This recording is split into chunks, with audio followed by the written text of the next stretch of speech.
never talk too early. Oh, Indaba. Talking my business is simple. Nazo zonke indaba zabasha. Ezocansi on Indaba njalo ngo7 kuya ku8 pm. Siyabuya ke manje. YouTube Gagas FM as well as Gagas FM app. Sex Indaba on Gagas FM nami uMenelisi wakandwandwe. They say different stroke for different folks. Kuthiwa a chubby lady is a cherry on top. Yo. Perhaps nawe unowakho nje plus size. Into enqambula umbhede ibring lezi caca ukuthi hayi kuyacaca manje ziyaphuma. I'm talking about isibhuka. Inyama emnandi ye chicken. Hamba kanjani umdavazo wakho with umuntu onomzimba? Ukase kuwena as ilady, uchubby, istufuza, abanye ababethike wisidudla. Share ama experiences zakho nakuwena mjidi. Thandana nomuntu ochubby. Namuhla itopic yethu leyo and angikwazi ukunpacka ngedwa. I'm joined by a good friend of the station and the show Indaba, uDokotela uNkosinathi Shabalala, sexual health specialist and a family practitioner. Dokotela, welcome on Gagas. Lo listen. Kunjani Menelisi? Konke kuhamba kahle kunjani kuwena? Hayi ngikhona bhuti ngabe sewuzwile. No. Ngicela ukubingelela nomndeni wami Gagas FM baba. Kuhle ukuba nawe enamuhla. Yes baba. Let me ask nje umbuzo wami oqala la. Ukhona nomehluko kwi-sex game for someone onomzimba kuthiwa chubby ladies amnandi dokotela. Isidudla simnandi. Isidudla siyashisa. Ukhona yini okuhlukile kwi-sex game umuntu ochubby? Okay. Now Menelisi asivele si unpack lento ngoba I think namhlanje baningi abantu abazofunda. Yeah. And ngiyafisa ngempela Menelisi ukuthi lokho esobe sikhuluma ngakho abantu bakuthathe bakufake ngaphakathi kubona. Bakuthathe bakufake enhlizweni zabo bakuphile futhi Menelisi. Ngoba lana mina ngize ngokwempilo ngudokotela by qualification. Ngifundele lento le engiyenzayo. So esikhathini esiningi kumele kube khona ukufundiseka kwabantu kuyo yonke into engiyenzayo. So lokhu kuzovele kuqhaqhe quite a lot of things when it comes to indaba ye sexual health. Ukuthi kahle kahle ingqikithi yokuthi ngihlale kulesihlale ngihleli kusona yini kahle kahle. Impilo zabantu manje sehamba phambili. So before nje sithi sikhuluma ngo chubby partner, thina ezodokotela siyake sibuke ngenye indlela indaba yomzimba womuntu. Masibuka nje umzimba womuntu Menelisi. Kunenye into abantu abaningi asebe shy away from ngoba manje sekukhona quite a lot of things emhlabeni especially within the modern society. Even the concept of body shaming into lena kuthina ezodokotela enga-apply ngoba umuntu masimbuka purely ngokuthi uyini kahle kahle isakhiwo sakhe siyini. So when it comes to umuntu into ebalekile ehamba phambili into ekuthiwa i-body mass index. I-concept lena Menelisi ekhandelwe thina ezodokotela ukuthi sikwazi ukuthi umuntu simbuke ukuthi i-risk profile yakhe empilweni yakhe ime kanjani just by looking at izinto ezu2 esifike siyicalculate bese kuphuma lesibalo lesekuthiwa i-body mass index. And siyake sibuke i-weight yomuntu esiyicalculate ngama kgs bese sibuka i-height yomuntu ukuthi mude kangakanani umuntu and leyo height leyo siya square so it's going to be per meter, it's going to be kgs per meter squared, in terms of BMI yakho, i-formula yakhona. So i-BMI ke ibalekile because inama classifications akhona. And abalekile ama classifications kuthina ezodokotela nakubantu ukuthi bawo understand in general ukuthi suke sikhuluma ngani masikhuluma ngendaba ye weight umuntu. Ngoba njengoba usho ungambiza umuntu ngokuthi chubby, kanti if sibuka thina i-shape yomuntu siyibuka ngokuthi is it pear shaped or is it apple shaped ezodokotela. So ukuba pear shaped khona kusho ukuthi ugcwele kuma hips ugcwele kuma thighs and i-waist yakho incane, so there would be umuntu o pear shaped. Bese kuba khona umuntu apple shaped. Umuntu apple shaped majority of the time abantu abafola under that cluster abantu abanemkhaba. Imkhaba. So imkhaba i-problem when it comes to BMI. So i-BMI yona ke ama classifications akhona kufike kube khona underweight. So sinikeza ibalo the classifications. So underweight wona uzoba below 18.5 kgs per meter squared. So underweight loyo. Bese kuba khona i-normal weight. I-normal weight iqala ku 18.5 all the way to 24.9. So that would be normal BMI.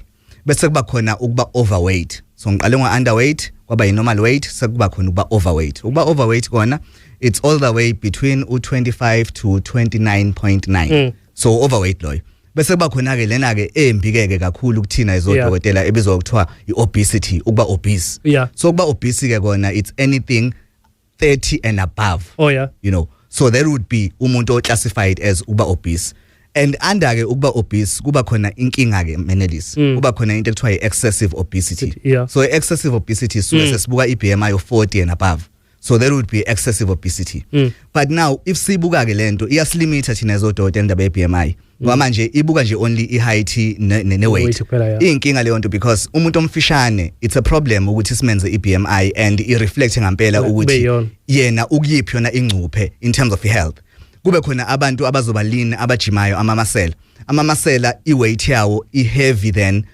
ilokhu nje ifat so umuntu onamamasela naye engaba neBMI high aze afike ekuthenini simclassify as ukuba obese ekubeni kodwa engenayo indaba ye fat you know unamamasela so i problem ngaleyo ndlela limited so siyake sibukeke manje Menelisi into ekuthiwa central obesity so asisabuki kuphela iBMI sesibone central obesity so central obesity sihlukanisa nje only in two types kuba khona icluster ezobunakela abantu besilisa kube khona isibalo esizonakela abantu besifazane isihlukanisa nje kanjalo ubulili nje lobo bobili female and male so ama males wona isibalo sakhona sisibala ngama centimeter akumele indlule ku 102 centimeters bese kuba khona ama females angimele indlule ku 88 centimeters so lezi zinto ngizisho Menelisi because if ngimbuka umuntu under sexual health as much as sizothi umuntu omkhulu you know ochubby one BMI high because of fat umnandi kumina akukho mnandi ezudokotela ngoba lezo zinto zikubeka directly engcupheni yezifo number 1 izifo ehamba phambili zenhliziyo cardiovascular problems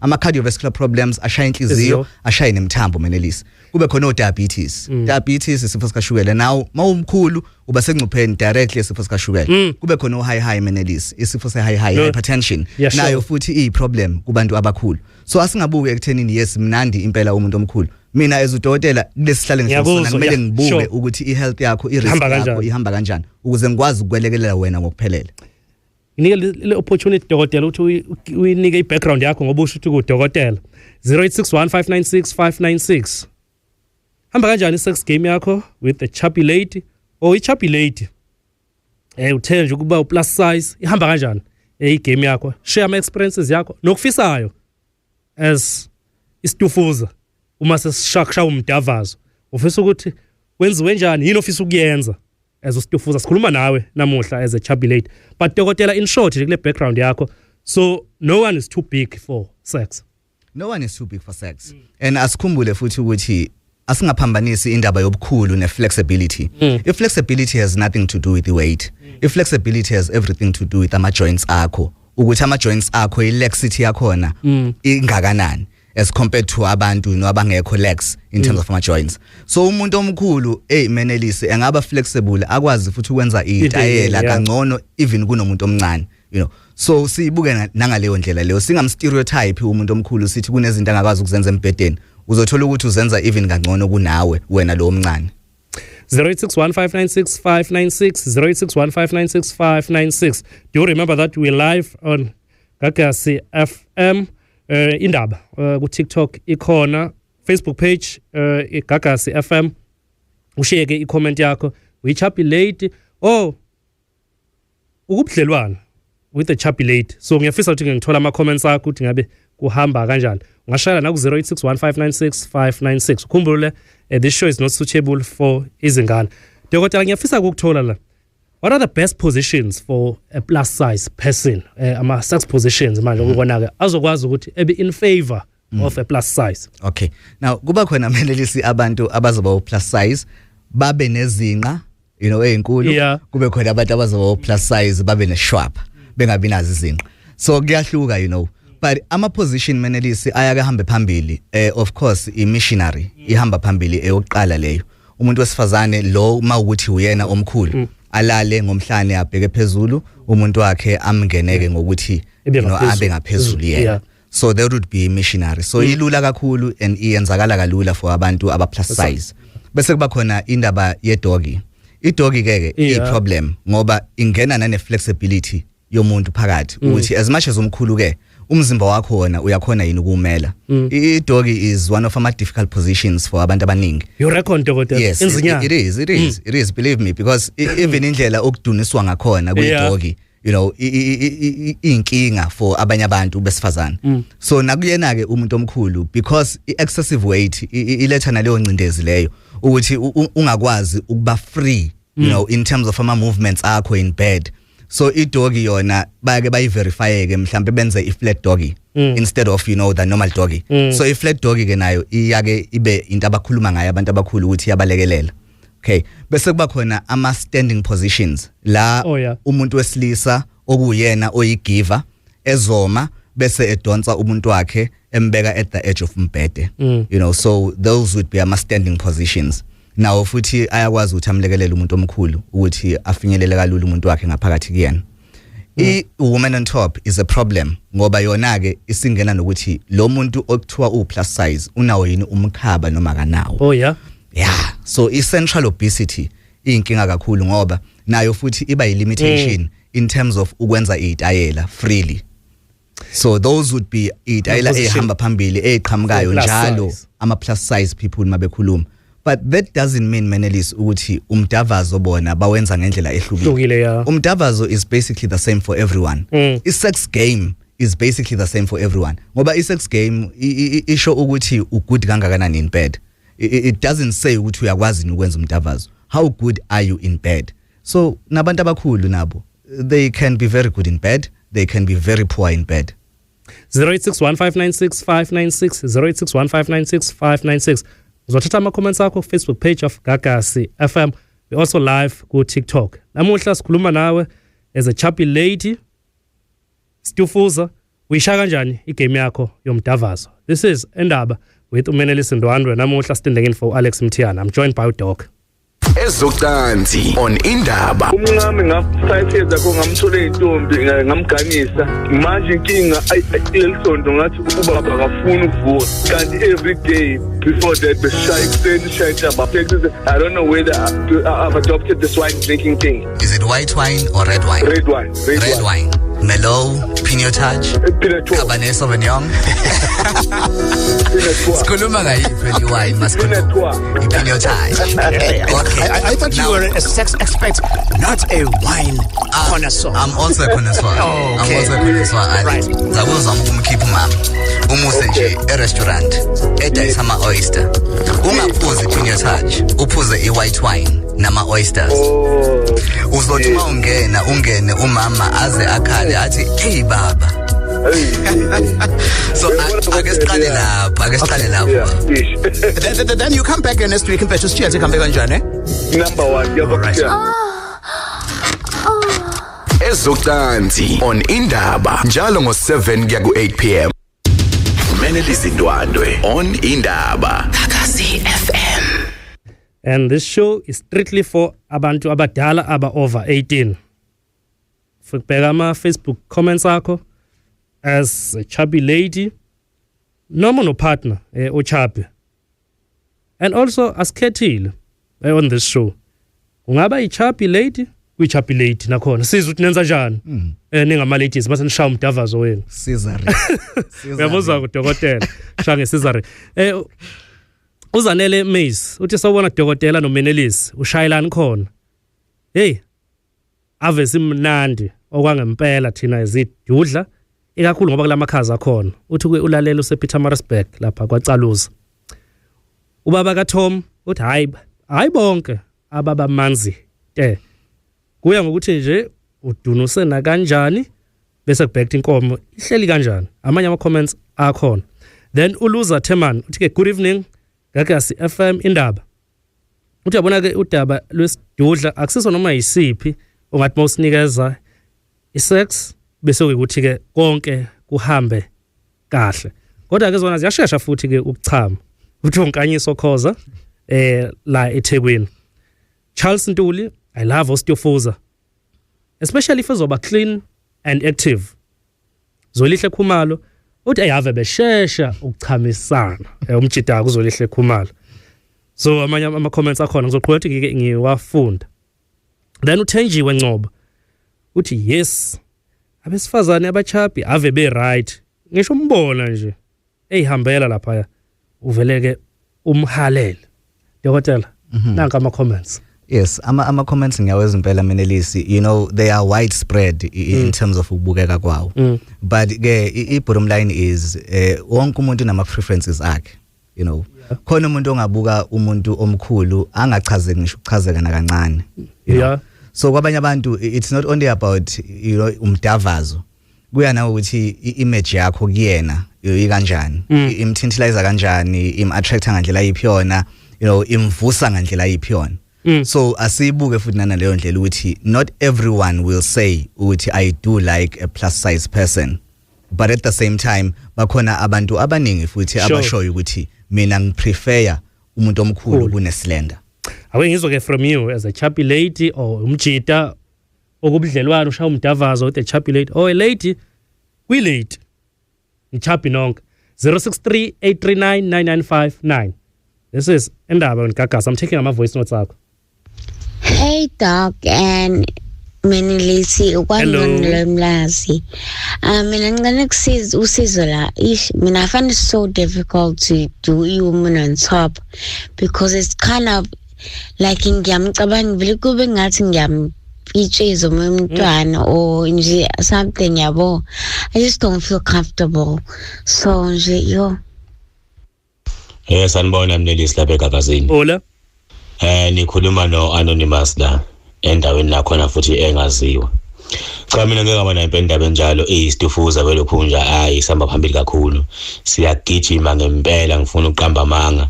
Every position besenza ngayo yonke indlela sihamba ngempela. Nami nje ngifela ngedofuza kuphela. Lokho kuncane welokhunja one round kuphelile akusekho lutho. Kanti la kuyitofuza kuyasenzakalela nje. Umshini oshintshayo kusemnyango impela ngigijima ngize ngifike ku10. Hey, sanibona studio ayana ithi indawo plus size. Bafethu indawo plus size iyekeleni la kuthina. Iyekelani la kuthina abola abantu lawana basibusisa bafethu akunawo amaningi. Umakayelo la eThekwini. Sanibonani emsakazweni omkhulu ohamba phambili. Menelisi nawo noDoc lapho. Senibingelela nabo bonke abalaleli eGagasi. Hayi cha mina hayi ngazeke ngibe nale nkinga yokuthi ngiqondana nokuthi ngishaye nje impela omkhulu kakhulu but nje ngiyaye ngibashaya abakhudlwana hayi omkhulu ngalendlela exa ukwenza laba bange ngibathola hayi cha yena baba right and bayakhona nanokuthi beperform yabona igame bayibona impela hayi ngisamfisa nami ukuthi ke ngike ngithole nje impela hayi lo mkhulu kakhulu kodwa nje into ebuye ihlupheke hayi ikiwe Doc kunama issues amabili ekufisa ukwa address la ilady emlazi woman on top uyamcabangela upartner wakho ukuthi mhlawumbe uzopitshiza bese kuba yilolu daba and ngicabanga ukuthi ke ngokwemedicine uzokwazi usitshela ikiwi yini so that kuzwakale kahle abanye nje bayancoma ukuthi hayi basidudla bashaya impela yes Doc. Okay, now usisi lo wasemlazi okay inkinga manje asimazi ukuthi is she one of the plus size people yini or not ushilo yes so mawukuthi uyena ke plus size then njengoba bengishilo iwoman on top istyle esinzima ukuthi basenze leso abantu abakhulu isikhathi esiningi majority of the time and it's because of the excessive weight and uqinisile mayethi uyamcabangela mhlawumbe ukuthi uzompitchiza bakhona abanye abantu abapitchizekayo you know bakhona impela bakhona bayapitchizeka because of usize womuntu you know mayezoba ngaphezulu kwakho so in this case yena untokazi ngathi akakhulumisane nawe partner wakhe amuzwe ukuthi partner wakhe uzizwa kanjani yena maye ngaphezulu kwakhe ama fears akhe naye upartner wakhe ngoba naye uzothola ngempela ukuthi partner wakhe uyasaba ukuthi you know if lo muntu evele equleka la phezulu kwami uzokwenzakalani yabo so abakhulume but ezinye izitayela abangayizama especially kule case engasirecommenda mawukuthi umuntu wakhe emncane imissionary missionary would be number 1 akamvumele ebengaphezulu akamvumele umuntu wakhe ukuthi abe ngaphezulu now kuyinkinga ke because yabo mawuzoba ngaphezulu ezimuntu wesilisa kumele wazi ukuthi wenzani ngoba ngenzeka ungakwazi ukumfikisa lo muntu wesifazane kuvuthondaba uma ungazi ukuthi wenzani so imissionary irelya ikakhulukazi you know kumuntu wesilisa ikhono lakhe kanti iwoman on top irelya kumuntu wesifazane ikhono lakhe you know suke sesimelekelela nje thina mase sifenda sesinyakaza so sewukwelekelela nje lokho kodwa ilele lapho le ndaba. So untokazi yena akazame ezinye izitayela instead. Missionary position ke wena mjidi vice versa ukuthi ukugibeleke ngaphezulu kumuntu wakho and wena uperforma ngoba sidokotela kumele usazi story sakho uyazi igame yakho. Wena okwazi ukuthi offendayo lapha usebenze futhi kungake ukuthi nje kumele kucace ukuthi uyinality nje impela kwa sex indaba Menelisi yasetshenzwa lokho so leyo gcina ke which is ikiwi ikiwi itema slipper lona le medicine acanthosis nigricans so there is ikiwi ngesintu likhona lihloniphisekayo alikho ikiwi nje ikiwi kube khona abantu bathi ngiyaphothuka ngaphansi kodwa nje ikiwi acanthosis nigricans so umnyama la ngasemathangeni umnyama ngaphakathi the inner thighs and isizathu salokho Menelisi indaba iqalise ekuthenini abantu abakhulu abavamsile ukuba nesikhala in between ama thighs abo so ama thighs abo majority of the time mabehamba noma athi abagqoka ujini noma athi abagqoke iziketi ayashayisana and ukushayisana kwawo ayawudlana and if isikhumba sakho sizoba sesimeni mhlambe sokuba dry then ukudlana kwaso leso sikhumba ku create into ekuthiwa inflammation which is ukuvuvukala kwaso isikhumba and iqala ngokushintsha ukuthi abe bomvu kuqala awaqali nje ngokuthi abe mnyama aqala abe bomvu kube ngathi ayaphola kube ngathi ayaphothuka kube ngathi abamhlophe and the more yenzeka lento the more healing yenzeka the more acanthosis nigricans / kiwi the more yenzeka so blackness yona isuke isifika after isikhathi eside and it accumulates vele over time so if kuuthi awenzi lutho ngeweight yakho ngaleso sikhathi then uba vele sengcupheni directly of ukuthi udevelop ikiwi so kodwa ezomjida akumele uyisabe it's not a medical condition noma ethusayo kungathiwa iyagulisa just ngumzimba the thing is uba medical wena Menelisi kumele include nane psychology ngoba manje ibody image yomuntu it matters umuntu mina mayehleli phambi kwami I have to consider literally everything angimele ngiconsider ukuthi mina ngifuna ukuthini kuyena kumele ngimbuke ngi-understand inkalo zakhe ukuthi yini kahle kahle umsuka wazo so ikiwi yona ivele yenze lento yepoor self image umuntu mayeyibuka ayibona self for partner exactly bese kwehla even self esteem ego iyashayeka and ikiwi affect kuphela abantu besifazane yes majority of abantu esibabonayo besifazane yaba affect nabantu besilisa as well 0861596596 I'm talking to as a chubby lady umdavazo wakho uhamba kanjani yini oyifisayo uhamba kanjani umdavazo wakho and umjida uthanda abantu abakhulu noma bathe kuba plus size uhamba kanjani umdavazo wenu I'm now taking Usina useGun City ePietermaritzburg Sina welcome on Indaba angibingelele lapho studio kudokotela ndo hamba kahle kuyaphila yona phila lapho guys sikhona kanjani ngiyaphila awu mina guys kukhuluma qiniso nesidudla hayi mina isidudla ngiyasithanda kakhulu and izona zingenzela amanga and once wahlangana ngesidudla ziclean hayi ngeke into yonke ihamba grand guys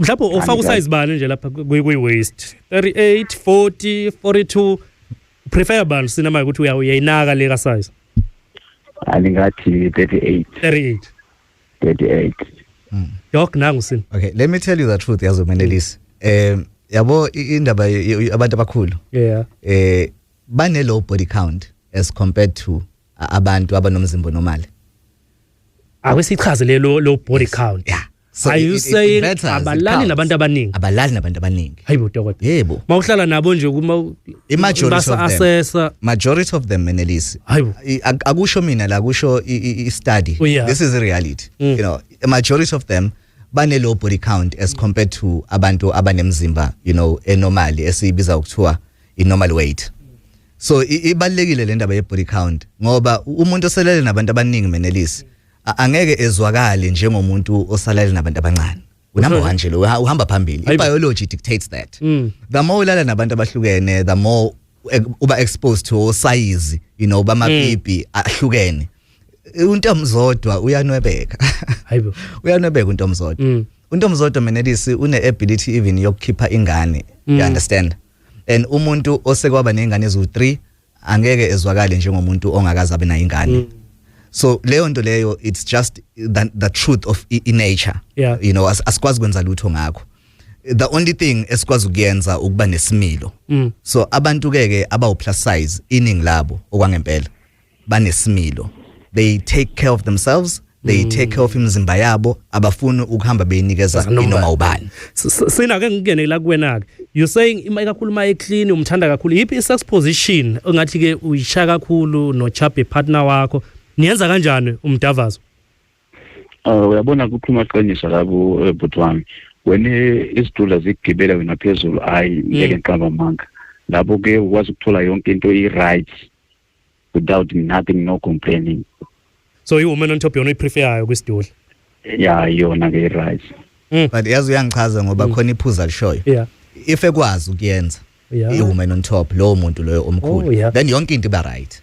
So lana ke sengena that's a key factor ngoba sengena yonke into sesibuka even ukuba flexible kwakhe lo muntu. So kuningi esikubukayo lapho as compared to lo kade engenile ekhala ngokuthi uyamsabela umuntu wakhe. Uzothola ukuthi yena unenhlanhla yoku-encounter abantu, abaziyo ukuthi benzani and abane confidence ukuthi if ngingaphezulu ngiyakwazi ukusimela isimo. I'm giving everything to lo muntu lo. Yeah. Do you have a preference efana neka sina when it comes to our chubby partner or you late? Ushaya kanjani umdavazo? 0861596596. I'm also taking my WhatsApp voice notes akho ku 0638399959. This is Gagas, and on Thursday we do this thinta sexual health nezempilo in general, but namhla we specific ukuthi sikhuluma umdavazo of a chubby lady. Ngelele kuwe bafo ngelele nodokotela womshengu. Cha ngilisho igama lami ngizolo hoqa nje. Engakusho mina dokotela nawe lapho umsakazi. Mina ngithanda abantu abanemizimba. Yabo noma bengekho bakhulu kodwa nje mina ngithanda abantu abanemizimba nokuthi abantu abanemizimba emincane. Yabo enjoy kakhulu, but I think umqondo kodwa ke wayejela lokho nanenhliziyo ukuzive mnahlahle ngithanda abantu abangathi bazidudlanyana. Yabo ngoba kuyenzeka ukuthi mhlawumbe ngithole senentombi kodwa engizona isidudla kodwa futhi engawona umzimba kodwa nje mangakuthiwa mhlawumbe siya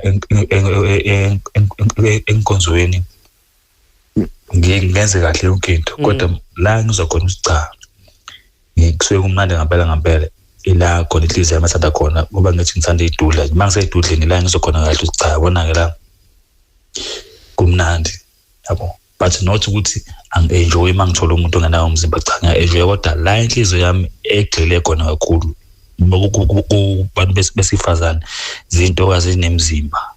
Yabo. Doc, sex and psychology. Yes.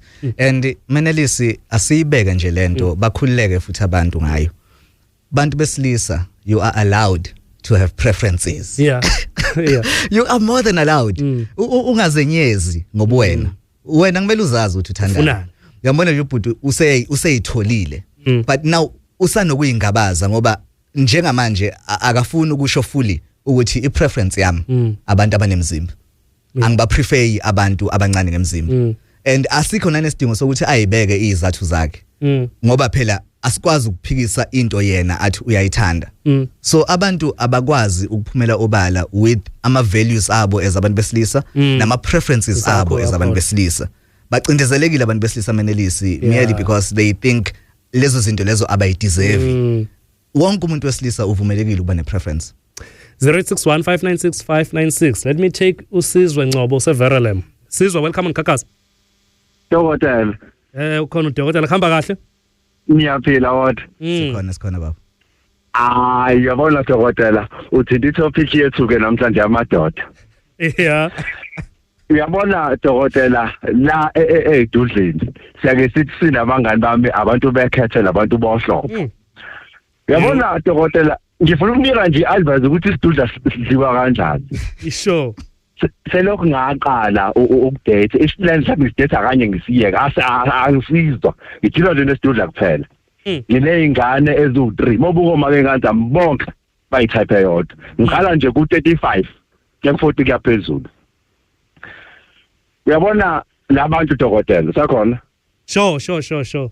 Uyabona labantu dokotela mawufuna ukumchamisa umudla kahle, right? Angithi number 1 unezinto ezinkulu.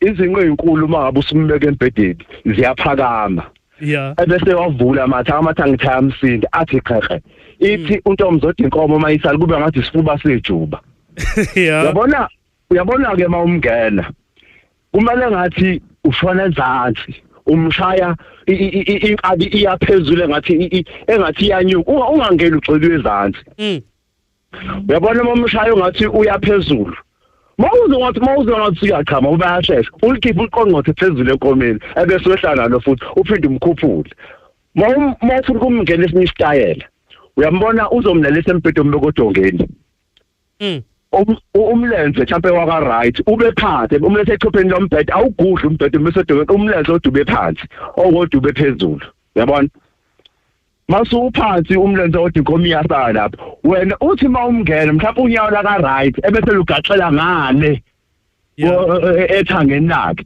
uyabona engathi uyaleqa ithanga kodwa ulunye unyawo lube phakathi uyabona lapho uthi inkomo usufike kuyona 99 mathupha umthonisa njani umthonisa phansi. Sure Sizwe, let me ask you la Sizwe. I'll not ask ukuthi ungakanani wena emzimbeni. In terms of ukuchamaga, uyabasho lama position uyabona ngathi ke uzoba expecting ekudala nje. Kodwa let me ask ukuthi bese ke uthatha isikhathi singakanani ukuze uchameke wena as uSizwe. Uyabona ke mangabe usubona ukuthi uyachama. Ngibe ngisho ikhephe uqongqothe. Uyabona ke mina ukuthi kulezi zinto engiphuza ngiyadonsa nje vele. Nezinto oyiphuza. Mhlawumbe nje almost ngiyagiza ngimbone kweyesibili. Oh yeah. Esekhami mhlawumbe nje athi ayaphumula esifuni manje ebese ngibuya kweyesibili. Noma uzomthatha yabona umbekele enqinqemeni lombhede. Ehlala nje bengeno kube ngathi uyawo bengeno lombhede wena ume ngenyawo. I-advise imomo ngenyawo wena. Umbhede wakho udonse bese donke unyawo olulodwa lakho lubalance odongeni yabona. Ube ngonyawo olulodwa phansi ebese uyamngena ke lapho umngene umdonsa amahlombe ezekwena ubumsondela usenqinqemeni lombhede ke lapho. Sure uSizwe sharing experience yakhe ukuthi yena ushaka njani umdavazo with a chubby lady. No yazi uyawubalekela ukuthi uchama nini dokotela Menelisi uSizwe ngimshayela ihlombe. Yeah uyayilalela ishow yethu uyayilalela isex indaba. True nature of isex indaba. I know ufundisa kwayo yabona ukuthi a student uthatha experience ke kusimple ke Menelisi into yokuqala khulume ngayo ukhuluma G-spot. I-G-spot it's on the anterior wall of Ntomzodo. Ngendlela yena amngena ngayo ukhuluma ngemissionary mawumbeka embhedeni angithi izingqavele ezinkulu imlenze ivela isabalale exactly kade ngikusho lokho kukufinyelelisa eduze kakhulu kuNtomzodo. Now if uzomfenda umuntu wesifazane uzokwenza ama upward strokes you are actually touching the anterior wall of Ntomzodo. So i-G-spot ilaje ekuqaleni iseqaleni nje mawungena nje it's like ufinger uhalf womunwe i-index finger. So ayikho lokho udlovoza nje sikho isidingo. Sikhona isidingo but mawufuna ukubona ukuthi i-G-spot uyafinyelela yini kuyona awukwazi ukuvele nje udlokodle nje kuphela in and out. Yiba nendlela yokwenza ngishilo ngathi if kuzoba yimissionary umuntu wesilisa okumele abe nekhono naliki ikhono ke uselikhombisile uyatshengisa uSizwe Verelem nakho useyakwazi ukwenza bese kuba khona ke le enye yokugcina akhulume ngayo ngikhumbuza Menelisi kunama position amabili la but uyana sekhonini lombhede yes ekhona ishaya khona you modify your positions so that they can suit ukuthi wena ubukhulu bakho uzoba comfortable kangakanani you have to modify them ukhuluma nje nge-modified flat doggy ozolengisa khona umlenze womuntu embhedeni lo omunye ube ngalana mawumngena umngene engazathi you know umlenze wakho omunye uoverlap ithanga lakhe kuba lula for wena as umuntu wesilisa ukuthi ufinyelele kuNtomzodo you know so ama positions kubalekile ukuthi udlale ngawo uwashintshe. Sizwe sikunika ke ama stars hayi uyabona ishow uyayilalela futhi nodokotela uyamlalela ubatshele ke nabanye lapha eVerelem ukuthi belalele iGagas FM ngalesikhathi ngo7 thanks for usifonela. Hayi ngiyathokoza dokotela. Sure Sizwe eVerelem I'm joined by Dr. Nkosinathi Shabalala a good friend of this show. Sexual health specialist and a family practitioner. Uzokulethela ukuthi ngabe anatomy kwibiology hamba kanjani ekutshela uNtomzodo kanjani and usazobuza ngaye uNtomzodo makushaya umdavazo kusesekwenze njani mase kukhona ukuthi uyathintwa ikakhulu uma uno chubby late. This is Indaba on Gagas FM. This program is strictly for adults kuphela. Gagas FM. This is Indaba on Gagas FM with Menelisi Ndwandwe. I'm joined by Dr. Nkosinathi Shabalala, a good friend of this show. We're looking at umdavazo wakho as a plus size lady, chubby lady, ustufuza kuningi kokukhulunywayo othoma iqalile dokotela. So kuningi kodwa let me ask this question dokotela. Mase kushaya umdavazo abanye bake bethu kubamba lapho uNtomzodo bethu kumpetula kancane during umdavazo so that kusize to get kuma zones are right. So asekwenza kanjani mase kumele ivulwe ipetule dokotela? Lo mkhuba ngokwenu ezodokotela njengomuntu sexual health specialist. So asekwenza kanjani kumele 18 lapho intokazi ayivule noma nawe umuntu esithuthi uyivula kancane mawungena? Womnaka umuntu wesifazane uma eyivula yena eyivula uNtomzodo. Akamvuli nje kuphela. Uyamvula aphinda abe nokumkharasa aze aphinde abe nokucindezela ubhontshisi. Even wena whilst ungaphakathi kuyena. Lo muntu lo uyakwelekelela. Welekelela wena as umuntu wesilisa. Usiza wena ukuthi ukwazi ukumfinyelelisa kuvuthondaba. And abanye abantu besilisa sebeyayazi lento sebeyifundile. So uzothola umuntu wesilisa ozothenga phakathi ebefenda ebe ekwazi ukuthi adlalise ubhontshisi ebakwazi ukuthi akharase uNtomzodo. And yes abanye babo bake bathanda ukuthi before bangene uNtomzodo bamvule indebe zikaNtomzodo bayivule ngoba basuke befuna ukubona ingaphakathi likaNtomzodo lento ekuthiwa igolide. Basuke beya lapho bethi there's no much benefit when it comes to ukuthi how deeper are you going to be able to penetrate just by ukuthi uphathe indebe aside. Akuyi ngalokho when it comes to indaba penetration. I-penetration is iemenelisi nangokuthi ukwazi ukuyistretcha kangakanani imlenze, ukwazi ukuyivula kangakanani imlenze. If ubuka even manje ko social media isiya trenda lento ye-yoga. Lento kuthiwa yoga. So i-yoga iyabasiza abantu abaningi ikakhulukazi abantu besifazane ukuthi bakwazi ukwenza ama joints abo abe flexible. Kuyivocavoca lapha le yandla. Yebo, yes. So 19 June ukuthi World Yoga Day uyichaza le dokotela ya. Ayibasiza kakhulu empedeni ngoba the more ama joints akho ekuvumela ukuthi ukwazi ukwastretcha, the more uzokwazi ukuthi itayela zenzeke kalula and zenzeke nangendlela engcono. Yeah. Kune comment la ku WhatsApp wethu ubhalile as a text umlaleli anonymous. Uthi mina ngibafuna abantu abanomzimba ngoba nginepipi elincane. Bhaliwe lapha dokotela and we live ku TikTok. So nanje comment lapha ngiyayibonga ngifunda as it is. Yes. Uthi unepipi elincane akabafuna abantu abakhulu. So angithi yabona une challenge. Une challenge yena phezu kwenye i-challenge. So i-challenge yokuqala ukuthi yena uthi unepipi elincane. So leyo nto leyo it plays a very big factor and a role when it comes to ukuthi umuntu omkhulu ukwazi ukumhandlisha ndlela yipi umuntu wesilisa unepipi elincane. I-challenge yakhe yesibili uyena lo muntu omkhulu. I-challenge yakhe yesibili leyo. Ngoba vele yes Menelisi umuntu omkhulu especially mayizoba nesinqa Menelisi. Yabo even manizokwenza idoggy le normal kuba nzima ukufinyelela ngaphakathi kuyena. Ingakho kumele uthi kuyishintsha itayela. So yena mawuthi mhlambe uthi akamfuni umuntu omkhulu ngenxa yo size wenduku. So singayibuka leyo nto for yena iside lakhe ukuthi indaba manje induku ingasimamanga yakhula ngokwanele khona yini izinto ezivimbayo. Okanye singam-advise ngokuthi akazame mhlambe ukushintsha itayela abone ukuthi iziphi zona ezimenza amukeleke kalula ukuthi angene ngaphakathi mama. We're live on TikTok. Do like a page let Indaba on Gagasi FM. Just search Indaba. Like that page. We share with my friends on TikTok as we're live. Facebook on Gagasi FM. Washia comment yako as a chubby lady or partner. Othanda kakhulu chubby lady or unombono ohlukile engaba. Let me take my WhatsApp voice notes akho ku 0638399959. Manelisi nodokotela sanibona. Hayi wazwa ichaza indaba ubhuti. Wayichaza indaba ubhuti.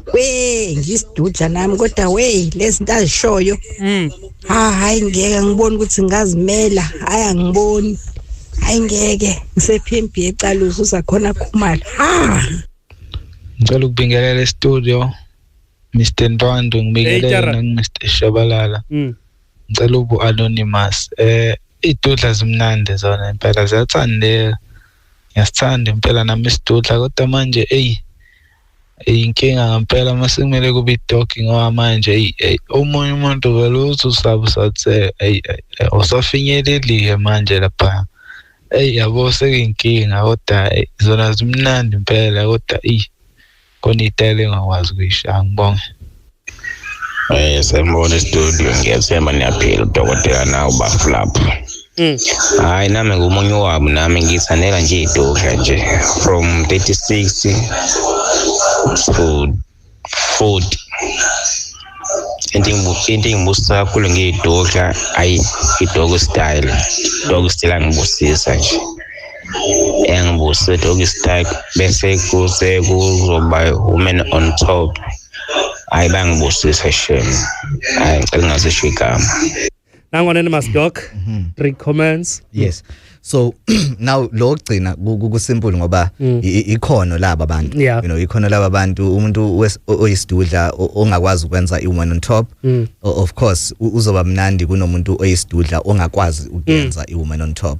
So yena unenhlanhla uthola abantu, you know, abakwazi ukwenza. So there is a good thing for him. And then bese kuba khona leyo qala Manelisi ngicela ungiphindela yona. No leyo qala ukhala ngomfowethu Sizwe la ubefonile ukuthi hey kanti kwenziwa nje isidudlo senza nje yes Pietermaritzburg. Okay. Omunye ke idog uthi inzima. Age kaMama kuyomela ngiyazi la. Usho nje? Kuyomela ngiyazi. Ngoba Manelisi umuntu osekuyi menopause or umuntu ose premenopausal akafani nomuntu osana 18, umuntu osana 25, umuntu osana 30. Akafani.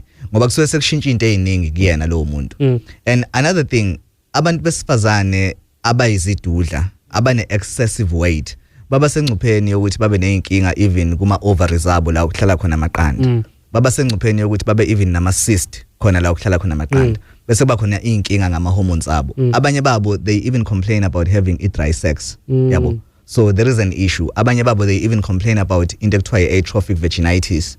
Ukushrinka even kwa untomzodwa, ukushrinka kwa ubhontshisi. Ngezizathu sezinto eziningi ezilethwa, you know, inkinga yokuba isidudla in terms of health. So ngaye ngibuye ngaleyo ndlela ukuthi umama ukhuluma kanjani mayithi angeke yena asimele leso simo leso. Ubi. Yeah. Bese ke lo okhuluma ngendaba yedogi. It's just a dog uthi inzima. Inzima. Uvumelana exactly nalokho kade ngikusho ukuthi for some people idogi would be a very difficult thing ukuthi uyenze if ukuthi u plus size. And njengoba umuzwa nje akufinyeleleki laphana kalula. So yena ke isolution yakhe akayishintshe idogi le normal. Akayenze flat dog. If kuukuthi akafinyeleli even eseyenzile flat dog, akamdonse amsondeze eduze kwe-edge yombhede, alengise umbhede, alengise umlenze ngala embhedeni bese yakwazi ukumngena as if wenza i-flat dog. That will actually help him quite a lot. Mayefuna ukungena umuntu wakhe ngokumngena ngokuthi abe ngemumva kwakhe. I'm checking my WhatsApp voice note sakho ku 0638399959. Indaba Sexindaba on Gagas FM ku Thursday. Every Thursday. Speggy lifestyle, Sexindaba, sexual health, not the hotel. I'm talking to you as a chappy lady or you have a chappy partner or a preference yakho. It's dual on Gagas FM in ama comments la. Usiphiwe Nyandini. Uthi uchama nje usafaka. Abashisi go. Sharon Thuthukile Degu uthi yena akafuni umuntu nje ozombiza ngoStufoza. Kodwa kuzothiwani ngabo abanezisu ezingamashalofu. Uthi cha iwoman on top shaya impela. Then kube khona inkosi yezinqwele. Uthi kodwa ungikhumbuzelani. Siyashisa iStufoza. Inkinga nje ayibonakali ifihlekile. Dokotela ngene anatomy ke la. Uyacasha uNtomzodwa. Kumuntu omkhulu hayi bahlukile abantu kukhona abazothi uNtomzodwa wabo mncane kukhona abazothi hey mina amale bami makhulu so kuhlukile ngamunye umuntu isizathu sokuthi uNtomzodwa cashe akusibo kahle ubududla but ubududla buyaba ne-impact ekutheni uNtomzodwa ke wona ke uzobukeka kanjani and ekugcineni kwako konke imizwa yakhe uNtomzodwa izoba kanjani in terms of blood supply, in terms of uqumba kwasesibumbu konke nje lokho. So kuyacounter ke lapho ukubuka umuntu omkhulu ngoba we don't only consider lokho esikubonayo nje Manelisi, we also have to consider into ekuthiwa i-subcutaneous fat. I-fat le etholakala underneath isikhumba. Oh yeah. Yes, akusiso nje isisu kuphela esisibukayo ngoba isisu it would be into ekuthiwa intraperitoneal obesity. Ayikho subcutaneous indaba yomkhaba. Whereas kwezinye izimo if ubuka uNtomzodwa isakhiwo sakhe nokubukeka kwakhe ubududla biyamenza ngempela, you know, ukuthi abukeke ngendlela equmbile rather than indlela efihlekile.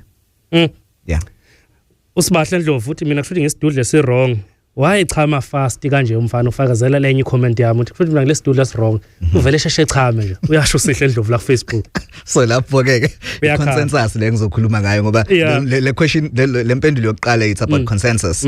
Ushisa kakhulu. Oh yeah. Futhi akasisi isidudle si wrong. Funani umbhedo wonke nje lo indaba yokuthi umuntu ushisa kakhulu bedelisa ayikho leyo nto. So indaba yokuthi umuntu ashesha afike kuvuthondaba ashesha chame kumele siyibuke sicwaninge ngamanye amehlo. Sure. I-premature ejaculation is one of the leading problems with sexual health. Yeah. Inkinga kapartner. Ukushesha ufike kuvuthondaba inkinga kapartner. Mele abonane nodokotela. You know, of course kukhona ke menelisi ekumele sikubuke. Bengishilo ukuthi abantu abakhulu they usually tighter than abantu you know abanemzimba normally bane body count low. Lokho kuyacounter and kuphinde kukhanda nanokuthi now if usuku i-relationship nomuntu oyisidudla wena ke as umuntu wesilisa before were you engaging in sexual intercourse were you exposed yini? Oh yeah. Ngoba if uzo engage nalowo muntu not regularly if uzoloku umbona mhlambe ngokuqaqana then isikhathi esiningi ngenza ngempela usheshe ufike kuvuthondaba round 2 no round 3 isikhathi esiningi ulastiswa ukuthi ku round 1 ufikile kuvuthondaba. Let me take this WhatsApp voice note ku 0638399959. Sanibona kakasena. Hayi dohle impela siphila ngazo. Yabona isidudla singenza ngiyibone ngiyindoda ngiyibone nje ngiyibhubesi ngiyipowerful. Cause yabona nje uma seshawa umdavazo lapha sengilede game lapha nje ngemphethe. Ngisho ukuthi abole into le ngeke yenziwe noma ubani. Yena abanikazi bayo abayenzayo abaziyo. Hayi.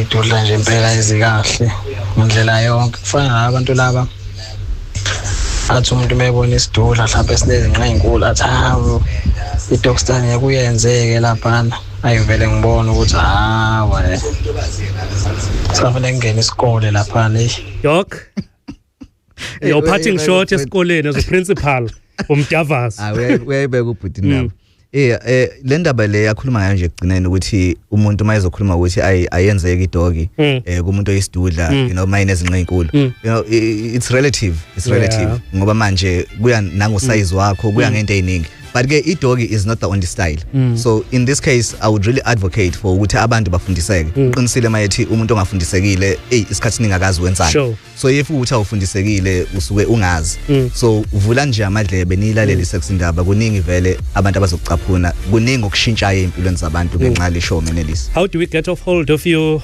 Dr. Nkosinathi Shabalala? Ngiyabonga Menelisi ngiyatholakala inamba yocingo ethi 063 847 0511 ngizoyiphinda 063 847 0511 yase office yona ithi 031 065 0226 031 065 0226 ungenza ka appointment uzozongibona ema office ami akhona la eThekwini eSherwood e3 Hatton Avenue ngiyatholakala na ku Facebook na ku TikTok as uDr Shabalala.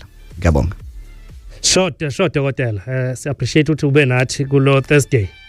Do catch this conversation uzo ukuthi ngabe chappy partner ustyufuza hamba kanjani uprefer kanjani umdavazo no partner wakhe ufisa kanjani indaba on Gagasi FM you like page later see live namanje uzosibona indaba andayika indaba on Gagasi FM Menelisi Ndwandwe kuma socials and this evening was standing for Alex Mtiana and this show was produced by Mr. Siphelele Nzuzu sizobuya ke naye on Monday ngiphethe indaba open line after 8 is after 8 sesikhulumile sakhuluma ngawe and kuyacaca ukuthi kune consensus ukuthi hayi sidudla samba sodwa indaba njalo ngomsombuluko ngo7 kuya ku8 pm and on Tuesday to Thursday ngo6 kuya ku8 kusihlwa